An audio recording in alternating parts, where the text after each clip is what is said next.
how to exit a stock और ETF। अब ETF को भी मैं यहाँ पे कोट कर रहा हूँ because ETF is also going to become part of our portfolio ना। तो हम एक स्टॉक से कैसे एग्जिट करेंगे ये हम इसमें पढ़ने वाले हैं। तो अगर मैं इसकी बात करूं कि एक स्टॉक से एग्जिट कब करना है, तो ये तो आपने बहुत बार सुना होगा कि जब किसी स्टॉक के फंडामेंटल्स गिर जाते हैं तो हमको उससे शिफ्ट करना है। अब फंडामेंटल्स का पता करना उतना ईजी नहीं है, तो उसके लिए कुछ पैरामीटर्स हैं, सिंपल, ईजी और बहुत छोटे छोटे पैरामीटर्स हैं जिससे हम पता कर सकते हैं कि this stock is going to be crashed और या उसमें कोई नेगेटिव मोमेंटम स्टार्ट होने वाला है। तो उस तरह के पॉइंट्स में से जो पहला पॉइंट है वो है कि आपने बहुत मेहनत करके उस स्टॉक को, सबसे पहले हम बात करते हैं कि हमने काफ़ी सारी स्टडी करके उस स्टॉक को क्या किया था, ढूंढा था, पता किया था स्टॉक के बारे में कि जो स्टॉक है हमारा वो बहुत ही स्ट्रॉन्ग स्टॉक है। अब इतना करने के बाद भी वो स्टॉक गिर गया।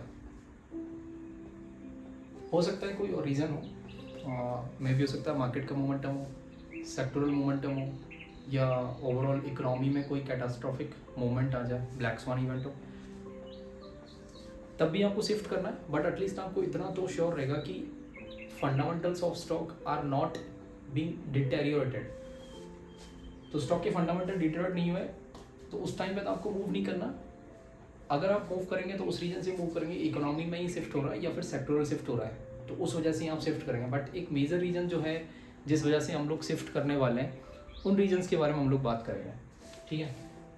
तो पहला रीज़न क्या है कि आपका जो सेक्टर है उसमें बाकी सारे स्टॉक्स बढ़ रहे हैं, सेक्टर पॉजिटिव मोमेंटम में चल रहा है, मार्केट भी पॉजिटिव मोमेंट में चल रहा है। बट आपका जो स्टॉक है ना, सडनली तुरंत उसमें क्रैश आता है 5 से 8% का, तुरंत क्रैश आ जाता है। वो एक दिन में, 2 दिन में भी हो सकता है, 1 से 2 दिन मैक्स, उससे ज़्यादा में भी वो कंटिन्यूसली गिरता ही जा रहा है। तो आपको 5 से 10% के बीच में ही हो जाए उसे एग्जिट कर देना स्टॉक को सबसे पहला, बिकॉज उसमें कुछ ना कुछ गड़बड़ तो है, उसमें कोई न्यूज़ आई है, मे भी हो सकता है कि सेबी ने उस पर कोई ASM लिस्ट में या तो उसको ऐड कर लिया हो, या फिर और कोई नेगेटिव न्यूज़ हो सकती है मार्केट में उसके बारे में। तो वो सेक्टर पॉजिटिव मोमेंटम है, सब कुछ पॉजिटिव मोमेंटम है। हो सकता है कि क्योंकि वो सेक्टर का एक स्ट्रॉन्ग पार्ट हो, इसलिए हो सकता है सेक्टर में भी थोड़ा बहुत डाउनवर्ड मोमेंटम आ जाए, because after all sector is composition of so many stocks ना।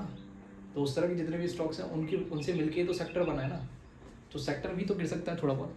बट ओवरऑल आपको जो सेक्टर है वो अपवर्ड मोमेंटम में ही है। तो पहला मैंने बताया कि अगर स्टॉक 5 से 10% गिर जाता है, 5 से 8% के बीच में गिर रहा है, हो सकता है उससे ज़्यादा भी गिर जाए, तो अगर गिर रहा है तो तुरंत एग्जिट कर दीजिए। आप 50% एग्जिट कर दो, 100% एग्जिट कर दो, चाहो तो आप 100% एग्जिट भी कर सकते हो। बट आप ट्राई करो कि आप 70% के आसपास, 50%, 70% के आसपास से एग्जिट हो जाए, बिकॉज थोड़ा बहुत आपको पोर्शन रहेगा, तो आपका पैसा भी थोड़ा बहुत इन्वेस्टेड रहेगा। हो सकता है कि वो कोई शॉर्ट टर्म मोमेंटम हो, कोई मेजर न्यूज़ ना हो, फंडामेंटली कुछ प्रॉब्लम ना हो, या हो सकता है कि मार्केट में कोई यूफोरिया वगैरह हो। अब सेकंड जो हम उसके बाद देखेंगे कि जो RS रेटिंग है, RS रेटिंग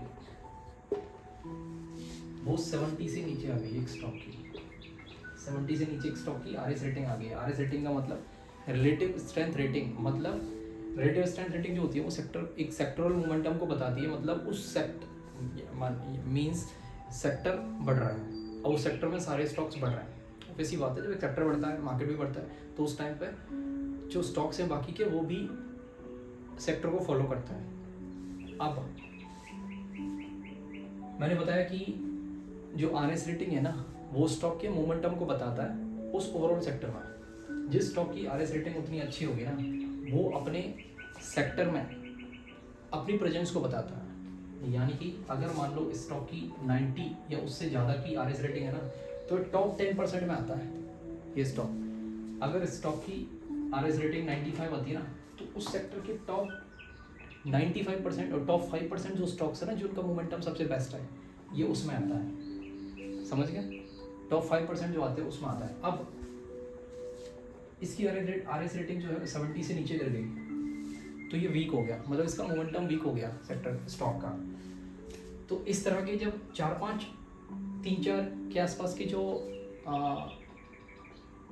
3-4 चीज़ जो है ना, 3-4 पॉइंट्स जो है ना वो ट्रिगर हो जाते हैं ना, तो आपको स्टॉक से निकल जाना। तो मैंने 2 भी बता दिए, अब तीसरा मैं डिस्कस करने वाला हूँ।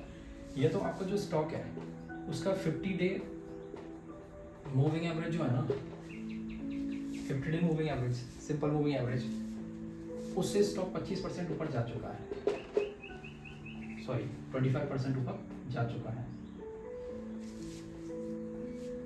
मतलब स्टॉक का जो 50 डे मूविंग एवरेज है उससे 25% ऊपर जा चुका है। तो आपको कंप्लीटली एग्जिट नहीं करना, बट आपको एटलीस्ट 50% के आसपास आपको उसमें से अपना प्रॉफिट ट्रिम कर लेना है, because market is too volatile.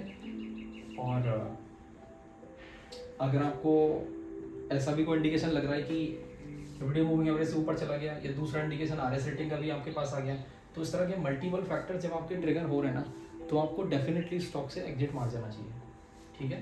तो कहने वाला 50 डे मूविंग एवरेज से स्टॉक अगर उसमें अपसाइड मोमेंटम आ गया। अब मैक्रो लेवल पे जो फैक्टर्स हैं ना उनकी बात करते हैं, मैक्रो फैक्टर्स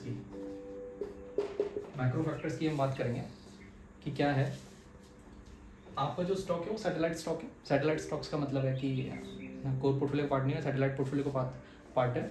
मीन्स वहाँ पे वोलेटिलिटी ज़्यादा रहती है। अब क्योंकि वोलेटिलिटी ज़्यादा रहती है इसमें, उसमें शॉक्स ज़्यादा आ सकते हैं।